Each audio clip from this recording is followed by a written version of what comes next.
Now we are starting about ग्रहणी दोष। तो ग्रहणी दोष से पढ़ने से पहले बता दूं कि इससे पहले प्राणवश में जितनी व्याधि आती थी सारी व्याधि कंप्लीट हो गई हैं। एक कटु शोष तक, उसका उदकवश है, उदकवश में तृष्णा से विसूचिका तक कंप्लीट हो चुका है। अन्नवश की व्याधि में अरुचि कंप्लीट हो गया है, अग्निमंत्र कंप्लीट हो गया है, अजीर्ण कंप्लीट हो गया, अना आदिमान आटोफ कंप्लीट हो गया, ग्रहणी रोग चल रहा है। तो ग्रहणी रोग आज कंप्लीट हो जाएगा। तो ग्रहणी रोग की अगर बात की जाए तो ग्रहणी रोग में जनरल परिचय उसका अगर देखेंगे तो आचार्य चक्रपाणी के अनुसार ग्रहणी में स्थित अग्नि दोष को ही ग्रहणी दोष कहा जाता है। ठीक है, जो अग्नि दोष वहाँ पर उपस्थित है उसी को ही ग्रहणी दोष कहा जाता है। ग्रहणी अन्न सेवन के पश्चात अन्न का धारण, पाचन, शोषण तथा अवशिष्ट पदार्थ का मल रूप से विसर्जन कर्म करती है। इसको ग्रहणी क्यों कहा जाता है? क्योंकि ग्रहण कर्म करती है ना, क्यों ये ग्रहण करती है। तो इसका वही इसका निरुक्ति भी जैसे देखेंगे बाद में अपन लोग, तो उसमें भी ऐसा आता है कि जो ग्रहण कर्म करती है, जो जैसे हम लोग खाना खा लिए तो उसको कहाँ कौन ग्रहण कर रहा है? उसको ग्रहण करने का, पाचन करने का, धारण करने का, शोषण करने का, अवशोषण करने के लिए जो उसको तैयार करना वाला प्रोसेस होता है वो यही होता है। ठीक है, और जितना भी सार भाग निकलने का जितना भी पित्त भाग है उसका मल रूप में विसर्जन कर्म भी इसी से होता है। ठीक है, आचार्य सुश्रुत अनुसार पक्वाशय तथा आमाशय के मध्य में स्थित षष्ठी पित्त धरा कला को ही ग्रहणी कहलाता है। मतलब षष्ठी पित्त, अगर इसका स्थान बोला जाए कि ग्रहणी का स्थान कहाँ है, तो ये षष्ठी पित्त धरा कला, यही पांचवें पित्त भी रहता है। ठीक है, इसी ग्रहणी में ही होने वाली दृष्टि को ग्रहणी रोग कहा जाता है। जब मंदाग्नि द्वारा विदग्ध आहार अधोमार्ग द्वारा जब मंदाग्नि द्वारा विदग्ध आहार अधोमार्ग द्वारा पक्व या अपक्व मल रूप में प्रवृत्त होता है तो उसे ग्रहणी रोग कहते हैं। इस रोग में अपक्व या पक्व अन्न विदग्ध होकर अधोगति से शरीर में बाहर निकलता है। पक जाएगा तो पक्व मल जाएगा, और नहीं पका रहेगा तो अपक्व मल बाहर निकलेगा, प्रवृत्ति होगी। निरुक्ति अगर इसकी देखेंगे तो ग्रहणी मृष्यते अग्निय ग्रहणी दोषः। ठीक है, जो क्या करता है, तो ग्रहण प्लस अग्नि में डिश प्रत्यय लगाने पर ग्रहणी शब्द बनता है, जिसका अर्थ होता है ग्रहण करना। ठीक है, क्या ग्रहण करता है? ये भोजन को, जो अपन भुक्त आहार है ना, उसको ग्रहण करता है। षष्ठी पित्त धरा कला या कला परिकीर्तिता पक्वामशता ग्रहणी सा प्रकृतिता। निदान की अगर बात की जाए तो निदान क्या है इसका निदान? तो चार चरक मत अनुसार निदान देखेंगे तो क्या है, भोजन का सेवन ना करना, अजीर्ण होने पर भी भोजन करना। ठीक है, अजीर्ण किसी को अजीर्ण हो गया है फिर भी वो भोजन कर ही जा रहा है। ठीक है, विषमाशन करना मतलब मात्रा से अधिक खाना या फिर कोई काल का निश्चित ना होना। ठीक है, अधिक मात्रा में भोजन कर लेना, साथ में भोजन करना जिसकी प्रकृति विपरीत हो ऐसा भोजन करें। जैसे चाय के साथ कॉफ़ी पी रहे हैं, चाय के साथ आइसक्रीम खा रहे हैं, तो ऐसा नहीं करना है। और क्या करना है, और क्या नहीं करना है? गुरु शीतल अत्यंत रूक्ष दूषित आहार का सेवन नहीं करना है। विरेचन वमन तथा स्नेह का विभ्रंश हो जाना, मतलब कि इनका अतियोग या मिथ्या योग हो जाना, रोग जन्य कृष्णता हो जाना, देश काल ऋतु में विषमता हो जाना, वेगावरोध हो जाना, ये सारे रीजन बताए गए हैं। सुश्रुत इसके बारे में बताते हैं कि इसमें क्या क्या निदान, समान निदान है। तो अतिसार ग्रसित होना, अतिसार से वो ग्रसित होना चाहिए तभी उसको ग्रहणी रोग होगा। क्योंकि अतिसार जो है ना, कि मल की प्रवृत्ति होगी बार बार बार बार बार बार, तो ये अतिसार वाला हो जाएगा। तो ये ग्रहणी रोग के चलते हो गया, ग्रहणी रोग में विकृति होगी तभी उसमें ये चीज पाई जा रही है। अतिसार से निवृत्त के पश्चात आहार विहार का सेवन करना। ठीक है, अतिसार होने के बाद भी आहार विहार का सेवन करना, मतलब कि जैसा आहार विहार नहीं खाना चाहिए वैसा आहार विहार खा रहे हैं, तो ये उसको निदानार्थक कार्य हो जाएगा, उसको और बढ़ा देगा। अग्नि जठर अग्नि का मान जाना। ठीक है, अग्नि मान देता। विशिष्ट निदान की अगर बात की जाए तो आचार्य चरक ने ग्रहणी रोग को दोष अनुसार भेद का विशिष्ट निदान का वर्णन किया है। ठीक है, क्या है इसके विशिष्ट निदान? पहले दोष अनुसार क्या क्या होते हैं, तो वातिक ग्रहणी, पैतृक ग्रहणी, कफज ग्रहणी, त्रिदोषित ग्रहणी। ठीक है, सब सिंपल है, वात पित्त कफ और सन्निपातस, और इसमें कुछ नहीं है। वातिक के लक्षण देखें तो वही वात का जो रस होता है, वात के लक्षण जहाँ भी आएंगे तो अपन को रस से और गुण से रिलेट करके लिख देना है, नंबर मिल जाते हैं उसमें, लेकिन थोड़ा लॉजिकल कई कई जगह पॉइंट लगाना पड़ता है, सोचना पड़ता है कि ये है कि नहीं है। तो कटु तिक्त कषाय रस युक्त द्रव्यों का सेवन करने से, अति रुक्ष अति शीत या अल्प भोजन करने से, अनाश तथा अधिक मार्ग गमन करने से, मतलब बेफालतू को इधर उधर विचरण कर रहे हैं, वेगावरोध करने से या अति मैथुन करने से, उपयुक्त हेतु से प्रकोपित वात अग्नि को आच्छादित करके ग्रहणी रोग को उत्पत्ति कर देती है। अब पैतृक का देखा जाए तो पैतृक का क्या है? पैतृक ग्रहणी के निदान, तो कटु रस अजीर्ण होने पर भी भोजन करना, विदाह आहार सेवन करना, अम्ल सार तथा पित्तवर्धक वस्तु का सेवन करना, जिस प्रकार गर्म जल अग्नि को नष्ट करता है, जिस प्रकार गर्म जल अग्नि को नष्ट करता है, उसी प्रकार उपयुक्त हेतु से प्रकोपित पित्त अग्नि का नाश कर देता है। गर्म जल अग्नि को नष्ट करता है।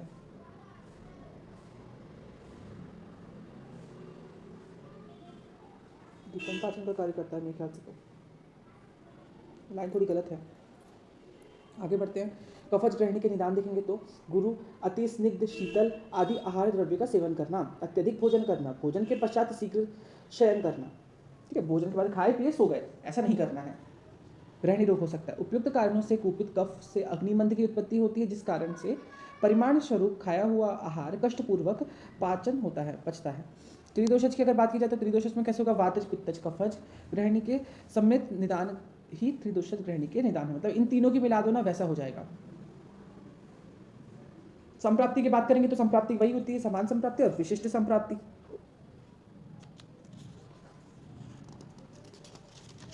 समान संप्राप्ति की अगर बात करेंगे तो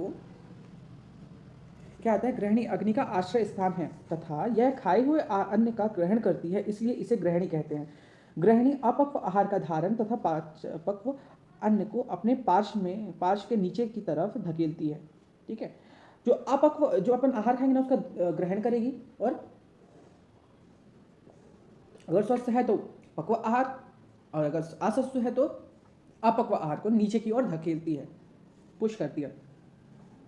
विभिन्न हेतुओं का सेवन करने से अग्निमांद की उत्पत्ति हो जाती है, जिस कारण ग्रहणी विकृत होकर अपक्व अन्न को गुद से बाहर निकाल देती है। अग्निमांद हो जाएगा ना, तो अग्निमांद अगर हो गया है तो फिर वो डाइजेशन होगा ही कैसे? तो ग्रहणी विकृति हो गई ना, इसलिए इसको बोला गया है। अब विशिष्ट संप्राप्ति की ओर देखेंगे तो संप्राप्ति चक्र और संप्राप्ति घटक। संप्राप्ति चक्र की अगर बात करेंगे तो क्या होगा?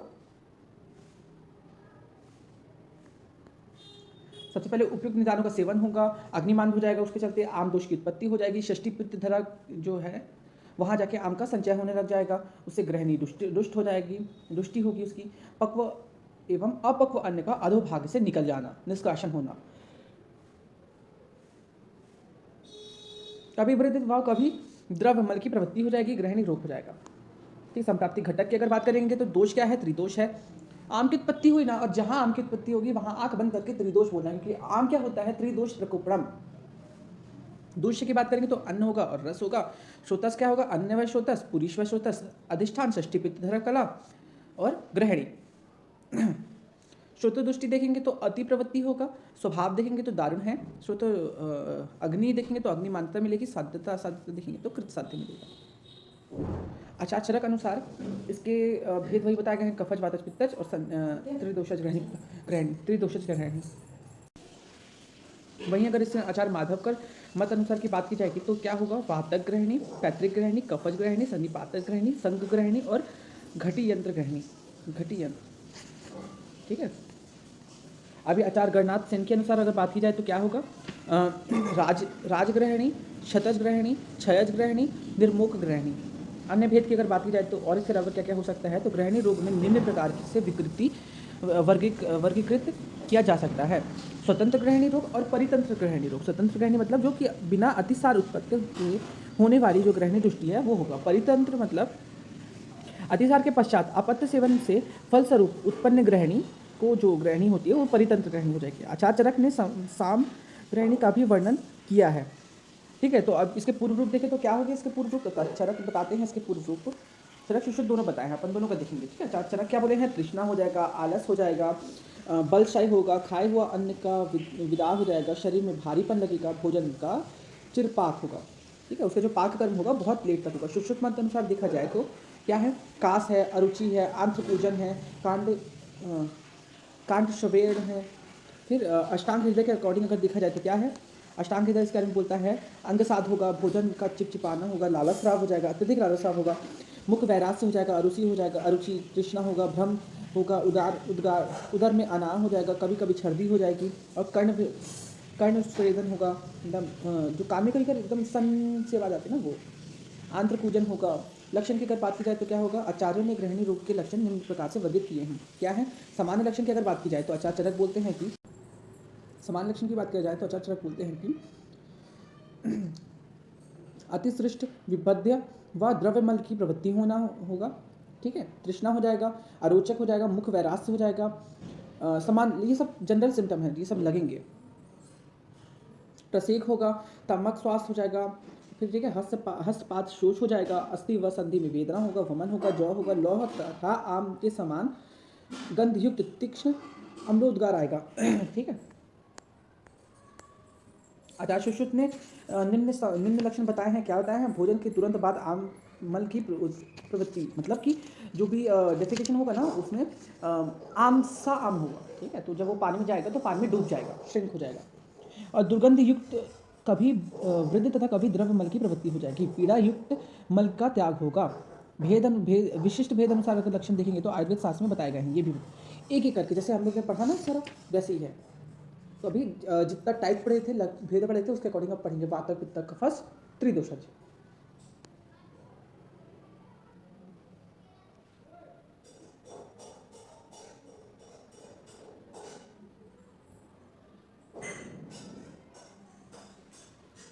वातस के लक्षण देखेंगे तो क्या होगा? ग्रहण किए गए अन्न का कष्टपूर्वक पाक होगा। ठीक है। फिर अन्न का अम्ल पाक होगा। खरांगता हो जाएगी। खर मतलब वही ड्राइनेस। मुख तथा कंठ में शोष हो जाएगा। शुद्धा तथा दर्शन में अधिक्य हो जाएगा। तिमिर हो जाएगा। कर्ण नाद होगा। विसूचिका होगा। मुख वैरास हो जाएगा। हृदय पीड़ा होगा। काश एवं दौर्बल्य हो जाएगा। गुद में कर्णावृत्त पीड़ा होगी। सर्व रस भक्षण की इच्छा होगी। सारे रस खाने की। तो ये पूछा जाता है कि सारे रस खाने की इच्छा कौन सी व्याधि में होती है? तो ये कौन सी में होती है? गृहिणी रोग में होती है। भोजन के पच जाने पर तथा पाचन काल में आद्यमान होना। थोड़ा भोजन करने पर स्वस्थ की प्रवृत्ति होना। मतलब कम भोजन खाएंगे तो हेल्दी से लगेगा। वातज गुल्म होगा। हृदय रोग होगा। प्लीहा रोग होगा एवं शंका उत्पन्न जाएगी। ठीक है। पैतृक गृहिणी के अगर लक्षण देखा जाए तो क्या होगा? तो रोगी का पीत वर्ण का हो जाएगा। वो अजीर्ण हो जाएगा। नीला पीत वर्ण का हो जाएगा। मल स्वरूप उसका जो मल त्याग करेगा ना वो नीला पीताभ हो जाएगा। वो युक्त अमृतदार होगा। ठीक है। फाउल किस्म बहुत जल्दी इसमें लाएगी। हृदय तथा कंठ में दाग हो जाएगा। अरुचि तथा तृष्णा हो जाएगा। कफज गृहिणी के अगर लक्षण देखें तो क्या होगा? खाए हुए आहार कठिन से पाचन होंगे। हललास तथा छर्दी होगा। अरुचि होगा। मुख के भीतर मल लिप्त होगा। ऐसा लगेगा कि कुछ कोटेड है। मुख माधुर्य हो जाएगा। कास स्टीवन तथा पीनस हो जाएगा। उदर गौरव लगेगा। सदन हो जाएगा। मैथुन की अनिच्छा हो जाएगा। लॉस ऑफ लिबिडो होगा। पतला आम गुरु कफ युक्त मल का निष्करण होगा। पीड़ित व्यक्ति कृष्ण नहीं होता परंतु दुर्बल हो जाता है। ठीक है। वीक हो जाएगा लेकिन वो पतला नहीं होगा। कफज में याद रखना, ये अच्छा है। संधिपातक रहने के अगर लक्षण देखा जाए तो क्या होगा? 3 दोष उससे संयुक्त हो जाएगा। और ये जो एक दोष लक्षण पढ़े ना अपन लोगों ने, वो एक साथ ही प्रकट होंगे। सारे लक्षण प्रकट होंगे। अभी आ जाएगा संग्रह गृहिणी के लक्षण। तो क्या होता है इसके लक्षण? आचार्य माधव का ने इसका वर्णन किया है ना, ये याद रखना। तो ये क्या होता है इसके बारे में? हाँ, आंत्रपूजन होगा। आलस्य होगा। दौर्बल्य हो जाएगा। सदन होगा। कटी वेदना होगा। द्रव्य शीतल घन तथा स्निग्ध आम युक्त अत्यधिक मल की त्याग होगा। पिच्छिल युक्त मल सा शब्द त्याग होगा। आक्रमण काल मतलब आक्रमण काल 1 मास 14 दिन या 10 दिन की या प्रतिदिन भी हो सकता है। ठीक है। दिवा प्रकोप तथा रात्रि में शमन। दुष्चिकित्सक चिरकालीन व्याधि। ठीक है। तो संग्रहणी त्रिदोषज ग्रहणी का ही एक परिवर्धित रूप है। परिमाणता यह असाध्य या कृष्ट साध्य होता है। घटी यंत्र ग्रहण इंटेस्टाइनल ट्यूब। इसमें क्या होता है? करवट बदलते समय तथा मल त्याग के समय जल पूर्ण मशक के समान उदर में शब्द होना इसका मुख्य लक्षण है। मतलब कि जैसे अपन मल त्याग करेंगे या फिर ऐसे हल्का सा हिलेंगे तो फिर जैसे घड़े में पानी हल्का छलकता है, जो आवाज़ आती है ना, वैसी आवाज़ आएगी। तथा यह असाध्य का भी निर्देशक है। इसे कुछ विद्वान अनुलोम शय भी मानते हैं। यह अनुलोम शय भी मानते हैं। ठीक है, कुछ विद्वान। प्रायः यह व्याधि असाध्य होती है। यह शस्त्र कर्म से भी कृत साध्य होती है। इसके लक्षण निम्न प्रकार हैं, जैसे कि लेटे समय पार्श्व शूल हो जाना, अत्यधिक दुबला हो जाना, मल त्याग के समय जल में डूबते हुए घड़े के समान ध्वनि आना। राजगृहिणी की अगर बात की जाएगी तो क्या होता है राजगृहिणी? तो संपन्न वर्ग के लोगों, इसको राजगृहिणी इसलिए बोला जाता है ना, राज मतलब जो लग्जरियस लाइफ को जी रहा है, तो ये जो लग्जरियस लाइफ को जीते हैं उन्हीं को यही वाले गृहिणी रोग होते हैं। तो ऐसे संपन्न वर्ग के लोगों को व्याधि अधिक होती है, अतः इसे राजगृहिणी कहा जाता है। आचार्य गणनाथ सेन ने इसे निम्न लक्षण बताए हैं। क्या लक्षण है वो? अपक्व तथा स्निग्ध मल की प्रवृत्ति, सांद्रपीत एवं श्वेत मल की प्रवृत्ति होगी, सक्षत एवं सुलक्षणा जीवा का होना, रोगी का शरीर पांडु वर्ण का होना, रक्त अल्पता हो जाएगा, एनीमिया मिलेगा इसमें। ठीक है, अभी तक किसी में एनीमिया नहीं मिल रहा था, इसमें मिल रहा है, तो पॉइंट टू बी नोटेड। आचार्य गणनाथ सेन के सिद्धांत निदान के इसी पथ्य तथा अपथ्य का भी वर्णन करते हैं। पथ्य क्या होगा? फल हो जाएगा, दुग्ध हो जाएगा, तक्र हो जाएगा, मांस इत्यादि। अपथ्य क्या होगा? यव हो जाएगा, तंडुल हो जाएगा, मुदक हो जाएगा, मसूर हो जाएगा इत्यादि। क्षतज ग्रहणी के लक्षण अगर देखेंगे तो क्या हो जाएगा? यहाँ पास प्रवाहिका के शांत होने पर ग्रहणी के क्षत हो जाने के फल स्वरूप यह व्याधि उत्पन्न हो जाती है। ठीक है, प्रवाहिका अगर बहुत लंबे समय तक चली, ठीक है, तो उसके बाद जो ग्रहणी रोग होगी वह एक क्षतज ग्रहणी हो जाएगी। मतलब ये उसी का ही और बड़ा रूप है, या उसी का कॉम्प्लिकेशन, ऐसा कॉम्प्लिकेशन ये निकल रहा है। ठीक है, तो शांत हो जाने पर ग्रहणी के क्षत ये व्याधि उत्पन्न हो जाती है। इसके लक्षण निम्न प्रकार हैं। क्या है? आमयुक्त तथा रक्त मिश्रित द्रव्य मल की प्रवृत्ति होगी। ठीक है, बार बार मल की प्रवृत्ति हो जाएगी। यह इसके संक ग्रहणी के समान लक्षण है। जो संक ग्रहणी के अपन लक्षण पढ़े थे ना, कि आंत्रपूजन, आलस्य, दौर्बल्य, सदन हो जाएगा, कटी वेदना होगा, द्रव्य शीतल, घन, स्निग्ध, आमयुक्त मल और अधिक मात्रा में मल का वो होगा, पिच्छल युक्त होगा, सशब्द होगा। ठीक है, और दिवस प्रकोप होगा, रात्रि में शमन हो जाएगा, दुष्चिकित्सक होगा, चिरकाली होगा। ये इसमें भी होता है। क्षयज ग्रहणी के लक्षण अगर देखा जाए तो क्या होंगे क्षयज ग्रहणी के लक्षण? तो उदर में आंत्र श्लेष्माओं तथा सूक्ष्म कोशिकाओं में क्षय रोग के जीवाणु की उपस्थिति तथा चिरकाल तक अतिसार व्याधि का होने के कारण चिरकाल तक अधिक होने के कारण ग्रहणी में विकृति हो जाती है। इसे क्षय ग्रहणी कहते हैं। इसके लक्षण निम्न प्रकार है, जैसे कि पिच्छल तथा रक्त मिश्रित मल की प्रवृत्ति होना, विड भेदन भी प्रायः पाया जाता है। ठीक है, निर्वकु ग्रहणी के लक्षण क्या हो जाएंगे? इस व्याधि में सर्प के केचलिए के समान आंत की झिल्लियों के साथ शूल युक्त पिच्छल रक्त मिश्रित मल की प्रवृत्ति हो जाती है। यह व्याधि वात प्रकृति वाले तथा यशोपरम व्याधि से पीड़ित स्त्री के बच्चे में अधिक पाई जाती है। इसका लक्षण निम्न प्रकार से है: शूल युक्त मल की प्रवृत्ति होना, पिच्छल तथा आम मल की प्रवृत्ति होना, रक्त मिश्रित अतिसार होना, कभी कभी विबद्ध या चिरकालीन अनुबंधित तथा तुच्छ साध्य रोग।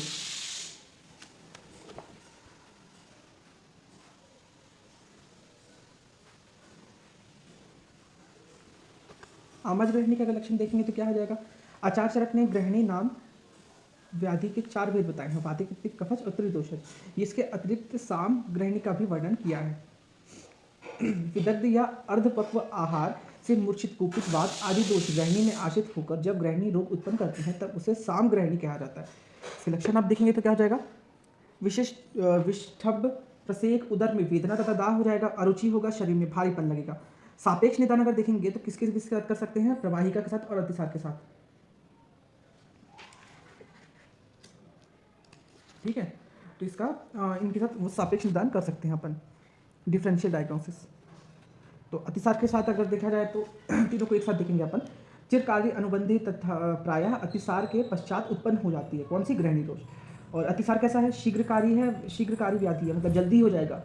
और प्रवाहिका भी शीघ्रकारी व्याधि है। ये इनके बाद ग्रहणी रोग उत्पन्न होता है। ठीक है, अतिसार के बाद कभी अब ग्रहणी का पढ़ते हैं तो कभी वृद्ध तथा कभी द्रव्यमल की प्रवृत्ति हो जाती है। और अतिसार में कैसे होता है? द्रव्यमल की अधिक मात्रा में निर्गमन हो जाता है और प्रवाहिका में मल की मात्रा कम होती है, लेकिन बार बार होता है। कि बार बार तो सब में हो रहा है, लेकिन वही मल की मात्रा उसमें बढ़ जाती है, इसमें अधिक रहती है। द्रव्य अधिक रहता है, उसमें मल अधिक रहता है, और ग्रहणी में मल अधिक रहता है, अतिसार में द्रव्य अधिक रहता है, और प्रवाहिका में मल कम रहता है। ग्रहणी की बात करें तो मल त्याग के पूर्व, मल त्याग के पूर्व ऐठन नहीं होती है। और इसमें अतिसार में मल त्याग सरलता तथा मल त्याग के पूर्व ऐठन नहीं होती, इसमें भी नहीं होती है। मल त्याग के पूर्व ऐठन नहीं होती, इसमें भी नहीं होती, किसी में नहीं हो रही है। ठीक है, ग्रहणी रोग की अगर लास्ट में बात की जाए तो काश तथा दौर्बल्य विशेष रूप से हो जाता है। इसमें काश तथा दौर्बल्य विशेष रूप से नहीं होगा, काश एवं दुर्बलता विशेष रूप से नहीं होता, किसी में नहीं पाया जाता है। ठीक है, उसमें हो जाता है ग्रहणी रोग में। साध्यता, साध्यता की अगर बात की जाए तो आचार्य माधवकर ने ग्रहणी रोग की साध्यता निम्न रूप से वर्णित किया है। साध्यता की अगर बात की जाए तो माधवकर ने बहुत अच्छे से वर्णन किया है। वय भेद से बालक में ग्रहणी दुष्ट साध्य, युवा भेद से स्वीकृत साध्य तथा वय में असाध्य, वृद्ध में असाध्य। तो बालक जो रहेगा उसमें दुष्ट साध्य रहेगा, और जो युवा रहेगा उसमें कृत साध्य रहेगा, और जो वृद्ध अवस्था है उसमें असाध्य हो जाता है। वय भेद से ग्रहणी दुष्टि की साध्यता असाध्यता का वर्णन सिद्धांत आचार्य गणनाथ सेन ने भी किया है, ऐसे गणनाथ सेन ने भी बताया है। दूसरा पॉइंट, दोष भेद से एक दोषर वातक पित्तक कफज ग्रहणी साध्य हो जाते हैं, सन्निपातक ग्रहणी कृत साध्य हो जाते हैं। इसमें एक का सिम्टम नहीं आ रहा है ना भाई, उसमें बहुत सारे सिम्टम आ रहे हैं, किसको कंट्रोल करोगे? संग ग्रहणी दुष्चिकित्सक तथा घट यंत्र ग्रहणी असाध्य हो जाती है। जिन लक्षणों से युक्त अतिसार व्याधि को असाध्य माना जाता है, उन्हीं लक्षणों की उपस्थिति होने पर ग्रहणी व्याधि भी असाध्य मानी जाती है। ग्रहणी के उपद्रव देखेंगे तो क्या होते हैं? सिद्धांत निदान में ग्रहणी दुष्टि के निम्न 10 उपद्रव वर्णित किए गए हैं। ये उपद्रव कृष्ण साध्य हो जाते हैं। क्या क्या है 10 उपद्रव, इसको याद करना है।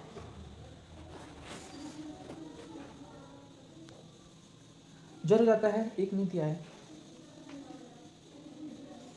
एक उपद्रव नहीं दिया है। तो क्या हो जाता है? ज्वर हो जाता है, शोथ हो जाता है, शूल होता है, हिक्का हो जाती है, वमन आद्यमान हो जाएगा, प्रलाप हो जाएगा, श्वास होगा, पांडुरूप हो जाएगा। ठीक है, तो ये सारी चीजें हो जाती हैं।